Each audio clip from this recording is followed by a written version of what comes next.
Hello, good evening! Siyempre, magluluto tayo again na miso.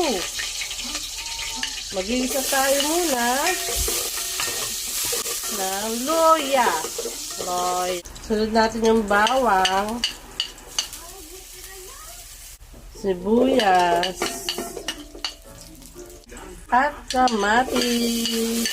More kamatis, mas masarap. Lutuin lang natin siya. Nahiya lang natin siyang maluto yung kamatis, yung nag-ano na siya. Diba, nakalimutan ko, hindi nasunog. Grabe, kalimutan. Nasunog. Yan na natin ng tubig, pang sabaw. Dagdagan natin ang sabaw. More sabaw, mas masarap. Yung mga tao dito ay mahilig sa sabaw. Okay na yan. O, diba? Katangahan. Masyado makakalimutin. Nakalimutan ko yung miso na igisa. Pwede na yan. Lubog na yan. Langyayan. Ewan ko ba? Bakit ganon? Masyado nang aging na ba? Aging? Masyado na makakalimutin. Gravity. Pwede na yan. Hindi nag-isa. Pakuluan muna natin.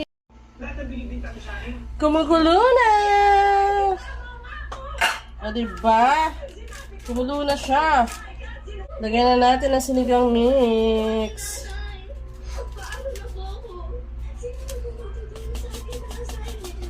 Lagyan natin asin. Lagyan natin konting paminta. Mekos-mekos na yan. Lagay na po natin ang ating fish. Nagprito na ako kanina, hindi ko na nabidyohan. Kaya yan, okay na yan. Lubog na natin. Lagay na rin natin yung siling panigang. Pakuluan na muna natin. Lagyan na natin ang gulay. Yan, malapit na yan. Para tayong boses ko. Yan, yan. Pasensya na po. Yan, konti na lang. Kakain na yung biik. Okay na yan. Sinigang sa miso na bangus. Tara, kain na tayo.